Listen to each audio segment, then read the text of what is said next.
Bom dia, meus irmãos e minhas irmãs, graça e paz. Que a paz do Senhor esteja inundando os nossos corações nesse momento.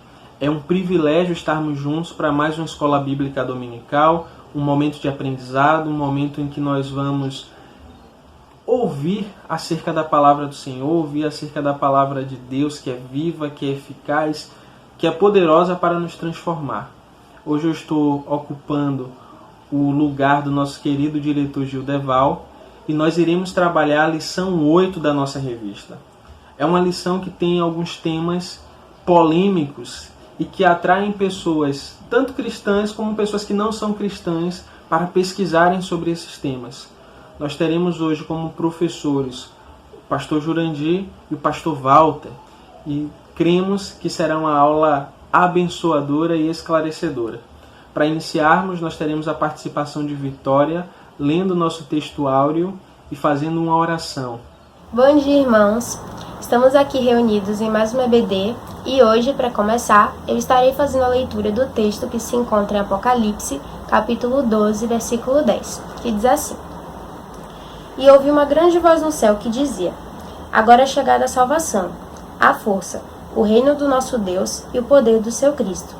Porque já o acusador de nossos irmãos é derrubado, o qual, diante do nosso Deus, os acusava de dia e de noite. Oremos. Meu Deus, meu Pai, obrigada, Senhor, porque estamos aqui mais um domingo para aprender de Ti. Eu te peço, meu Deus, que conduza esse estudo, conduza a pessoa que estará trazendo a palavra, Pai, que essa palavra permaneça em nossos corações. Continue nos guiando, nos abençoando e abençoe esse domingo. Obrigada por tudo, em nome de Jesus, amém. Amém. Deus te abençoe, Vitória. Que de fato o Senhor continue se revelando a você e você continue experimentando desse Deus que é bom e é maravilhoso. Dando continuidade, irmãos, à nossa escola, nós teremos agora o pastor Jurandir abordando alguns temas que mexem muito com a nossa imaginação. Apocalipse é um livro que tem essa característica de nos impactar de diferentes formas e tem assuntos que nos prendem e que nós ficamos assim de fato perplexos quando estamos lendo. E ele vai falar um pouco, ele vai explanar nessa sua participação acerca da mulher e o dragão, dentre outros pontos que ele também irá abordar. Pastor Jurandir.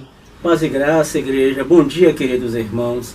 Estamos aqui no 8º capítulo das lições da nossa revista. Esse 8º capítulo trata da visão da luta entre o bem e o mal. Na verdade, é uma abordagem dos capítulos 12 e 13 do livro de Apocalipse, onde narra uma tremenda perseguição ao povo de Deus. É interessante nós percebermos que a partir daqui nós vamos enxergar a reação satânica à vitória do nosso Deus, uma reação satânica, né, ao projeto de nosso Deus. Sobretudo porque no capítulo 11, que é o capítulo anterior, ali há uma declaração de vitória. Tá? Então, para entendermos o capítulo 12, nós precisamos nos remetermos ao capítulo 11. Porque no 11, é o que já falei, eu estou aqui me repetindo, né? Quando tocou-se a 7ª trombeta, houve ali uma declaração de vitória. Portanto, já estava determinado a vitória. Tudo mais seria uma consolidação do que está escrito aqui. A gente enxerga o capítulo 21, né? Depois disso vem um novo céu, uma nova terra. Mas na verdade é aqui neste 11 que o Senhor declara, né, de antemão a vitória do seu projeto, a vitória do povo de Deus, né? Tudo aquilo que ele estabeleceu e que a gente está vendo aqui no Apocalipse. Capítulo 11, nós temos a 7ª trombeta. Os irmãos sabem que as trombetas começaram a soar a partir do capítulo 8. No capítulo 8 nós temos as 4 primeiras trombetas. No capítulo 9 nós temos a 5ª e a 6ª trombeta, né? Essas trombetas todas, quando são soadas, né? Quando são tocadas, nós percebemos desgraças que vêm sobre a natureza, sobre o cosmos, sobre os mares, rios, os seres humanos e tal. No capítulo 11, nós vamos ver a sétima trombeta. Agora, a sétima trombeta, longe disso, né? É uma trombeta que evoca não a dor e o sofrimento, mas a alegria. Porque nesse soar, né, nós vamos ver a proclamação de vitória. Olha o que diz o versículo 15 do capítulo 11. O reino do mundo se tornou do nosso Senhor e do seu Cristo. O versículo 18 ainda desse capítulo diz: chegou a tua ira e o tempo determinado para serem julgados os mortos. E o 19 afirma: abriu-se o santuário de Deus que se acha no céu. Portanto, é uma proclamação de vitória aqui. Tudo mais que acontecer, vai acontecer na dependência disso que foi dito com o soar da sétima trombeta. É por isso que os demais capítulos, 12 e o 13, e os outros que se seguem, é uma reação das forças malignas a isso que foi dito. Aqui há uma violência, um ressentimento, porque, né, o Satanás sabe que está derrotado, tá certo? Vamos ver surgir a tríade satânica: o dragão, a besta e o falso profeta. Mas vamos ao capítulo 12, que foi o capítulo, né, que me foi encarregado de comentar. O que é que tem o capítulo 12? Né? A mulher e o dragão, esses dois personagens que nós vamos comentar aqui. Vamos ler o capítulo 12. Diz aqui assim: viu-se grande sinal no céu, a saber, uma mulher vestida do sol, com a lua debaixo dos pés, e uma coroa de 12 estrelas na cabeça, que, achando-se grávida, grita com as dores de parto, sofrendo tormentos para dar à luz. Viu-se também outro sinal no céu, e eis um dragão grande, vermelho, com 7 cabeças, 10 chifres, e nas cabeças 7 diademas. A sua cauda arrastava a terça parte das estrelas do céu, os quais lançou para a terra. E o dragão se deteve em frente da mulher, que estava para dar à luz, a fim de lhe devorar o filho quando nascesse. Nasceu-lhe, pois, um filho varão, que há de reger todas as nações com cetro de ferro. E o seu filho foi arrebatado para Deus até ao seu trono. A mulher, porém, fugiu para o deserto, onde lhe havia Deus preparado lugar para que nele a sustentem durante 1260 dias. Vamos pular aqui e vamos já para o versículo 13, né, onde diz que o dragão persegue a mulher. Veja, o dragão estava esperando essa mulher. Veja que cena tensa. O dragão estava na frente de uma mulher grávida que iria parir, né? Ela gera um filho varão, e no momento que este infeliz quer devorá-lo, o Senhor arrebata este bebê, esta criança, e leva para próximo de si, no seu trono. E a mulher agora, ela vai ser protegida, ela vai ser escondida. Continuando no versículo 13. Quando, pois, o dragão se viu atirado para a terra, perseguiu a mulher que dera à luz o filho varão. E foram dadas à mulher as 2 asas de grande águia, para que voasse até o deserto, ao seu lugar, aí onde é sustentada durante um tempo, tempos e metade de um tempo, fora da vista da serpente. Então a serpente arrojou da sua boca, atrás da mulher, água como um rio, a fim de fazer com que ela fosse arrebatada pelo rio. A terra, porém, socorreu a mulher, e a terra abriu a boca e engoliu o rio que o dragão tinha arrojado de sua boca. Irou-se o dragão contra a mulher e foi pelejar com os restantes da sua descendência, os que guardam os mandamentos de Deus e têm o testemunho de Jesus, e se pôs em pé sobre a areia do mar. Né? Quem é esse dragão? Quem é essa mulher? Vamos comentar aqui, tá? Então, no versículo 1 do capítulo 12, né, uma visão bem poética, diz: viu-se grande sinal no céu, a saber, uma mulher vestida do sol, com a lua debaixo dos pés e uma coroa de 12 estrelas na cabeça. Muito poético, né? Uma mulher vestida, né, do sol, com a lua debaixo dos seus pés e um diadema de 12 estrelas. Mas o que é? Que vestido é esse dessa mulher? Né? Mulher vestida de sol. O que significa isso? Indica a revelação, o poder e a presença divina operantes através da mulher, visando a salvação dos homens, né? Então esse vestido de sol nada mais é do que a revelação, do que a eficácia do poder divino, né? Que é operante através daquela mulher, tá?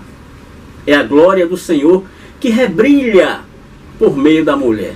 Então a mulher está vestida, desculpa a redundância aqui, com um vestido que exprime a glória, a eficácia e o poder de Deus. Por isso que ela está vestida de sol, a revelação, com a lua debaixo dos pés. Por que lua? A lua é um satélite. A lua espelha, né, o brilho do sol. A lua aqui, irmãos, né, dizem os estudiosos que a lua indica a natureza humana, ou a natureza histórica. Essa mulher tem poder de influenciar a natureza no tocante à bondade de Deus para com os homens. Portanto, se ela espelha a glória de Deus, ela está vestida com a glória de Deus, ela influencia também a natureza, né? A lua, o satélite, porque a natureza, no caso, a história humana, reflete o brilho da vontade de Deus. Indica, né, que ela influencia o comportamento histórico dos homens, tá certo? Então, a glória do Senhor, né, que reflete-se nela, acaba influenciando o comportamento dos homens, né, a natureza humana, no caso, no tocante à bondade de Deus para com a humanidade, tá certo? Outros estudiosos dizem que não se tem certeza acerca desse símbolo, tá? Mas o que se quer dizer, na verdade, é que esta mulher reflete a glória de Deus com suas vestes e acaba influenciando a história.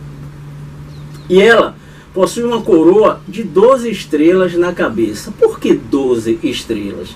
Isso é uma alusão aos 12 patriarcas de Israel, às 12 tribos de Israel, aos 12 apóstolos, né? E faz também menção ao sonho de José, lá em Gênesis 37:9, né?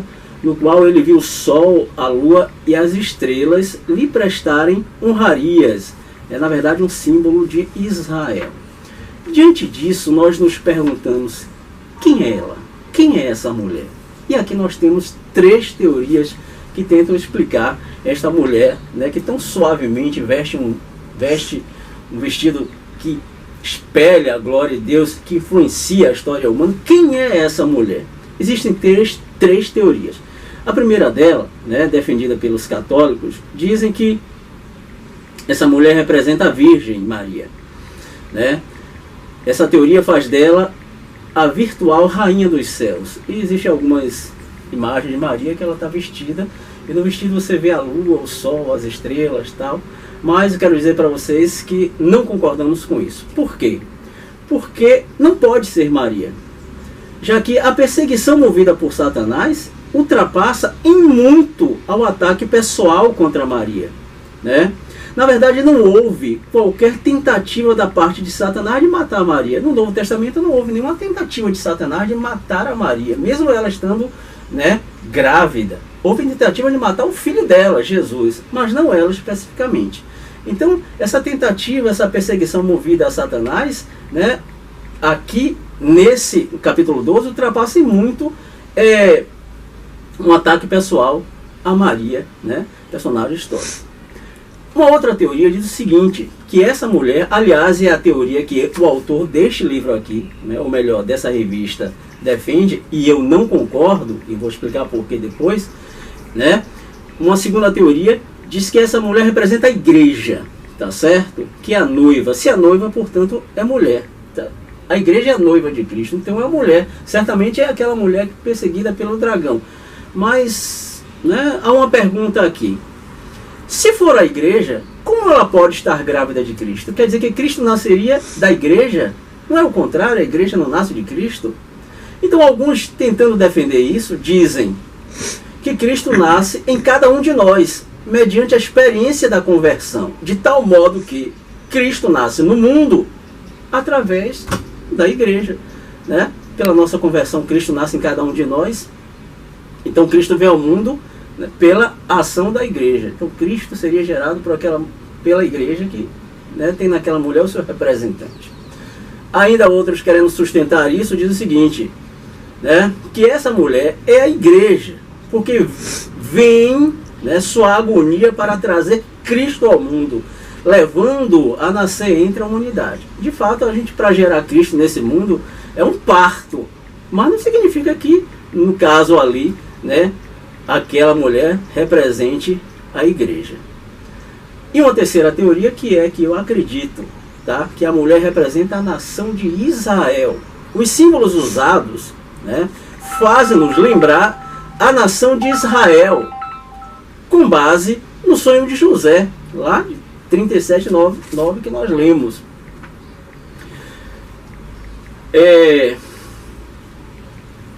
As vestes celestiais, né, que ela porta apontam a grande glória de Israel, que fala de Deus, que fala que como Deus elevou aquela nação para produzir o Messias, né, o Redentor de Israel. Também aponta para a glória de Israel como cabeça das nações, quando todas as promessas e propósitos de Deus estiverem cumpridas nela. Então, Israel é a cabeça das nações, digamos assim. Israel é o ponto de partida do projeto de Deus, né? A gente entende que o Messias foi gerado por Israel, tá certo? É por isso que Israel é sempre perseguido na antiguidade pelos egípcios, pelos faraós, pelos assírios, porque Satanás sabe que é dali que viria a salvação do mundo inteiro, tá? Também os profetas descreveram a nação de Israel como quem sofria as dores do parto. Isso está lá claro em Miqueias, capítulo 5, versículo 12 e 3, Isaías 9, versículo 6, né? E também Isaías 7:14. Os profetas dizem que Israel sofre as dores do parto, porque é em Israel que vai ser parido Jesus Messias, tá? Israel deu nascimento a Cristo. Paulo fala isso de maneira bem clara lá em Romanos 9. Também o autor de Hebreus nos diz lá em Hebreus 7:14 que Israel deu nascimento ao Messias, tá? E é por isso, irmãos, que o dragão persegue Israel. É por isso que aquela mulher representa Israel, né? O dragão sempre perseguiu Israel na pessoa de Faraó, interposta às pessoas que ele sempre utilizou, né? Faraó, Tiglat-Pileser, todos aqueles, Nabucodonosor e Hitler, porque é de lá, de Israel, que vem a salvação. Aquela mulher representa Israel sem sombra de dúvida. O próprio Israel que vai sofrer, né, esses 3 anos e meio durante a grande tribulação. Agora, e o dragão? Nós temos 2 personagens, de um lado a mulher, de outro lado o dragão. Como é que descrito esse dragão aqui? Versículo 3 do capítulo 12, né?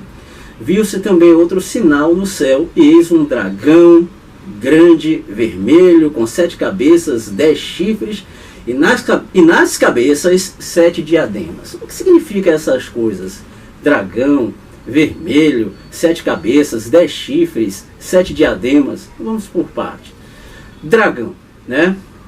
Está lá no grego drakon. Dragão, serpente, crocodilo. Drakon significa dragão, serpente, crocodilo. Né? Aqui está em foco alguma fera monstruosa semelhante à serpente, como símbolo de Satanás. Na verdade, a ideia é uma ideia de uma serpente, tá? Uma serpente alada, não necessariamente como o dragão criado pela mitologia medieval, né? Mas um ser monstruoso, porque Satanás ele é assim, um ser monstruoso. Evidentemente que aqui é uma metáfora que representa pelos símbolos aquilo que ele é na sua essência, tá? Então Drakon, ele é assim, monstruoso, né? Ele é nefasto, ele tem um poder destrutivo imenso, por isso que ele é representado como um dragão. Agora, o vermelho, por que ele é vermelho? Por que ele não é azul? Por que ele não é verde? Por que ele não tem outra cor? Vermelho, porque essa é a cor do pecado, do sangue, do fogo, da violência, que são qualidades possuídas por Satanás, né, em grau supremo. Aliás, Apocalipse, capítulo 6, versículo 4, né, quando vão aparecendo aqueles cavalos, faz menção a um cavalo que é vermelho. O que é que esse cavalo vermelho traz? A morte, a guerra, a violência. Por isso que esse dragão ele é vermelho. Além disso, ele tem 7 cabeças, cabeça, né? É o lugar onde surge o pensamento, a consciência, os planos, os projetos, né? Ele possui, então, Satanás, a ideia aqui, que ele possui uma completa sabedoria, mas não é uma sabedoria para o bem, é uma sabedoria para a destruição. É um intelecto tremendamente poderoso, né? Tremendamente sagaz. Metafisicamente falando, as 7 cabeças transcendem a qualquer poder terreno. É uma inteligência fantástica, né? Mas para desconstruir aquilo que Deus construiu.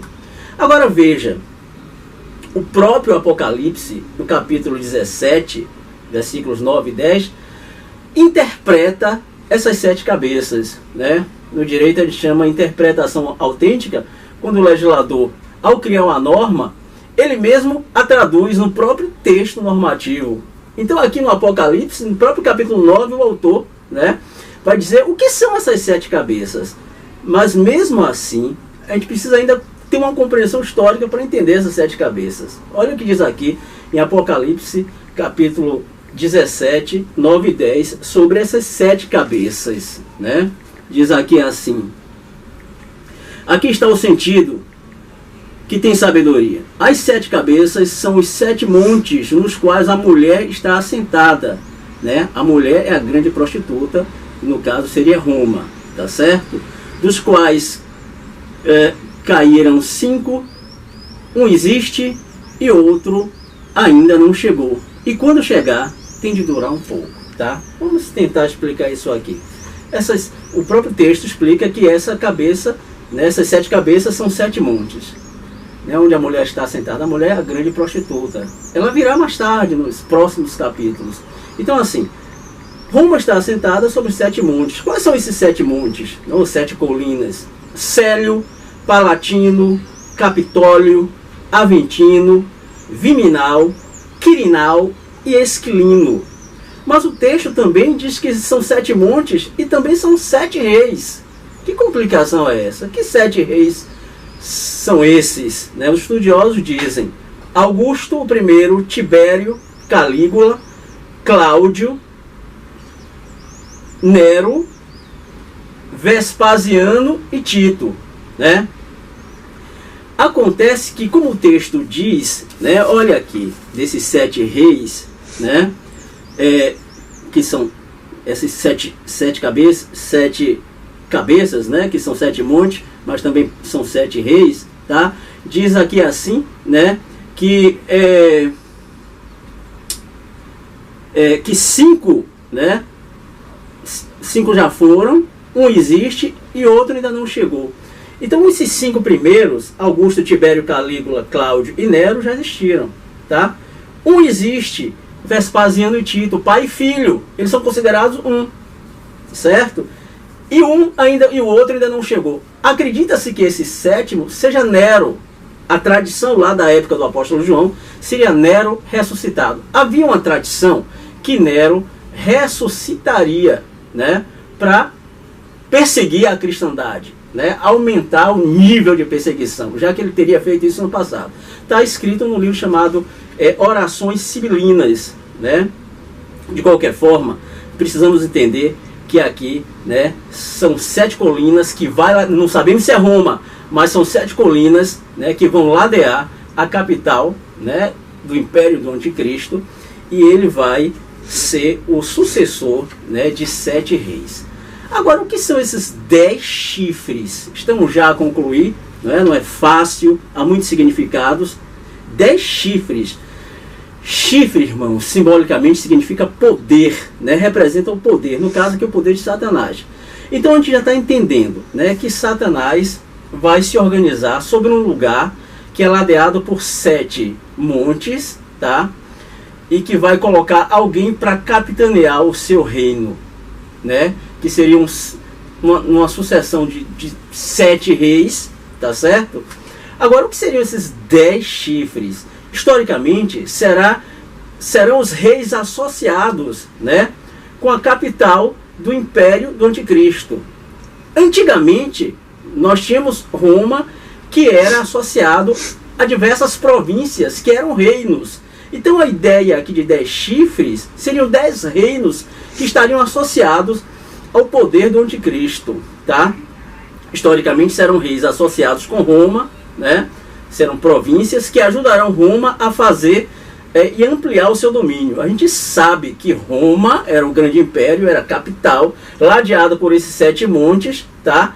Que teve imperadores crudelíssimos e recebiam apoio das províncias, aproximadamente umas 10 províncias, né? E aqui está dizendo também o seguinte, que esses 10 chifres serão 10 províncias que apoiarão o reino do anticristo, tá? Federação de 10 reinos que formarão o império do anticristo. 10 nações serão usadas como instrumento de poder do anticristo nos últimos dias. Evidentemente, esses reis, essas 10 nações que apoiarão, né, o anticristo, terão 10 diademas, tá certo? Sobre os chifres. Esses 10 diademas serão, né, estarão sobre a cabeça dessas 10 províncias, desses reis, né, desses 10 chifres que apoiarão o anticristo. Então a autoridade satânica, né, investida sobre o anticristo contará com o apoio, né, de diversas nações. Alguns dizem, não seria então a comunidade europeia, aqueles reinos? A gente não sabe. Tá? O que a gente sabe é que João se espelha no Império Romano e projeta isso para o futuro, tá certo? Então, para concluir, até aqui o que é que nós temos? Uma mulher vestida de sol, tá certo? Que representa Israel. Nós temos um menino que representa Jesus, né? Que o grande dragão queria consumi-lo. Jesus e também aqueles que o amam, tá? Nós temos já o início da Trindade, o dragão, né, a antiga serpente, com todas essas características que nós acabamos de narrar. Mais tarde nós vamos ver a besta, depois o seu falso profeta, a grande meretriz, mas eu quero voltar aqui, né, e nos lembrar da 7ª trombeta, que independente dessa ação raivosa deles, nós já temos a vitória, né, porque isso já está declarada na proclamação de vitória, já no capítulo 11, tá? O reino do mundo se tornou de nosso Senhor e do seu Cristo. Então, glória a Adonai, o Rei do Universo, que dirige todas as coisas, e a Jesus Messias, o seu Filho, nascido dele, gerado na eternidade passada, luz de luz, né? Deus de Deus, né? Consubstancial com ele. Que o Senhor vos abençoe. Amém. Pastor Jurandir, que Deus abençoe a sua vida, continue te acrescentando sabedoria, conhecimento, graça, que você continue se dedicando a saber mais sobre o Senhor, dedicando a sua vida para falar desse Deus maravilhoso que te alcançou e que tem te alcançado dia a dia. Que Deus abençoe o Senhor e sua família. Agora, dando continuidade à nossa EBD, nós teremos nosso pastor Walter, que estará falando sobre algo também que mexe muito com nossa imaginação. Até quem não é cristão conhece essa passagem que o pastor Walter ele vai estar trabalhando hoje, nessa manhã. E quem não é cristão também fala sobre muitas coisas, muitas possibilidades. Você vê as pessoas brincando com essa situação, que é o significado do 666. O que será que isso quer dizer? Qual o sentido que nós podemos tirar do 666? Pastor, nos ajude com esse esclarecimento acerca do significado desse número. Que alegria voltar a estudar a palavra de Deus com os irmãos. Esse capítulo 13 do livro do Apocalipse, ele fala sobre essas chamadas bestas. Eu quero lembrar aos irmãos apenas que a palavra besta, que é utilizada na maioria das traduções da Bíblia Sagrada, é uma palavra que vem do latim bestia e significa fera. De modo que, ao longo da nossa digressão, vamos utilizar também a palavra fera para designar estes animais ferozes e monstruosos. Já vimos o significado da primeira besta, aquela que vem do mar e que representa, sem dúvida alguma, o poder do governo tudo a que tem direito nas suas manobras políticas, na sedução de vidas e também nos engodos diplomáticos. A segunda besta, a segunda fera, é aquela que vem da terra, é significativa do poder da falsa religião. Então, meus amados, a descrição do culto satânico no verso 4 é algo assim de arrepiar. Observe que a Bíblia diz que adoraram o dragão que tinha dado autoridade à besta, e também adoraram a besta, dizendo: quem é como a besta? Quem pode guerrear contra ela? Que terrível, meus amados. Que terrível a exaltação que é feita a essa fera. Observe, quem é semelhante à besta? Quem pode guerrear contra ela? Sabe por quê, irmãos? Porque todo culto falso é uma paródia. É exatamente o contrário do que ensina a Sagrada Escritura. E não precisamos ir muito longe. Há um tipo de culto que parodia o culto da Antiga Aliança. Então, no sacrifício da Antiga Aliança, o animal dedicado deveria ser absolutamente sem mancha, todo branco. No mencionado culto, o animal deveria ser, ou deve ser, oferecido todo preto. O óleo da unção, feito com azeite extra virgem, que vinha lá do Getsemane, é substituído pelo azeite de uma palmeira. Os bolos oferecidos como oferta de paz são substituídos por outras comidas, inclusive comidas feitas com milho. E pombinhas são substituídas por um galo. Tudo uma paródia da Antiga Aliança. Mas vamos voltar a atenção para Apocalipse 12, 7. Acompanhe na sua Bíblia, por favor. Ali fala de Miguel. Lembra-se do significado desse nome? Miguel significa quem Rael. Quem como Deus. Quem é semelhante a Deus? Quem é igual a Deus? Quem pode pelejar, batalhar contra Deus? Só que aqui a pergunta se torna: quem é semelhante à besta? Porque é uma paródia. É o contrário do culto divino, meus amados. E em vez de perguntar: quem, Senhor? Quem pode ser semelhante a ti? Quem pode ser semelhante ao Senhor, a quem tu és? Eles perguntavam: quem pode ser semelhante a este dragão, a este monstro, a esta fera? Quem pode ser semelhante? Tão maravilhosa é ela, e plena de sinais, e ela vem do mar. Meus amados, o poder da falsa religião é isso. E significa que o culto da besta, então, repetindo, é uma paródia muito mal feita da adoração do bom Deus Todo-Poderoso. Agora observe os detalhes da aparência desta diabólica fera. Ela parece um manso e terno cordeirinho. Aliás, a figura do cordeiro é uma figura bíblica.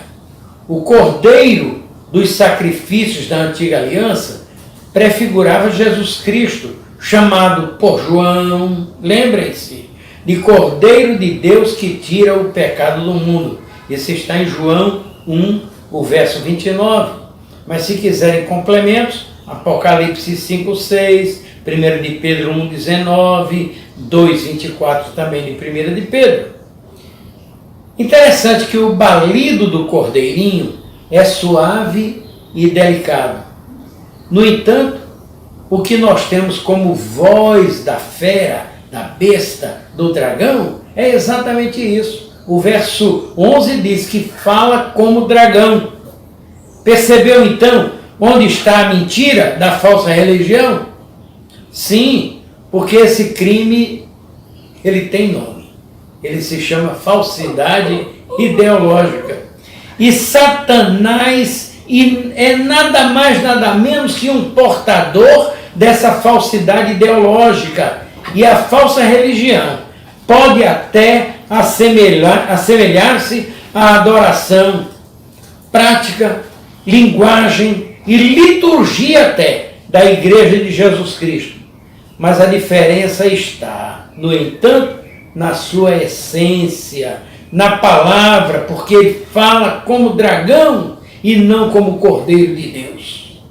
E essa é a má notícia.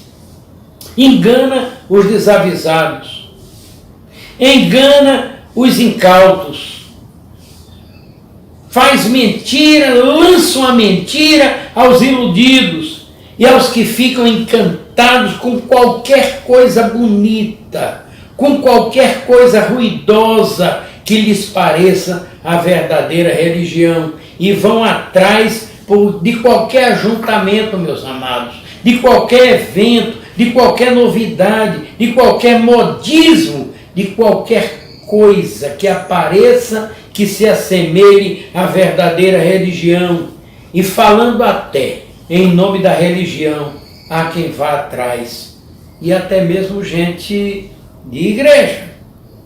Mas temos uma boa notícia também. E como eu sou um otimista na minha natureza, a boa notícia é que nós não somos enganados, porque Jesus Cristo garantiu as suas promessas. E ele deixou bem claro, ele disse: eu sou o bom pastor, eu conheço as minhas ovelhas e elas me conhecem. E também ele diz: as minhas ovelhas ouvem a minha voz, eu as conheço e elas me seguem. Se quiser conferir, está em João 10, 14 e o 27 também. A religião mentirosa, meus amados, a falsa religião, ela não parece querer prejudicar, mas ela prejudica. Ela não parece ser má, mas ela o é. É somente ver as suas obras. Ela exerce toda a autoridade da besta que vem do mar. Lembremos que mar é separação em relação a Deus. Ela se submete ao governo, ao poder governamental. Ela anda assim com o governo, meus amados.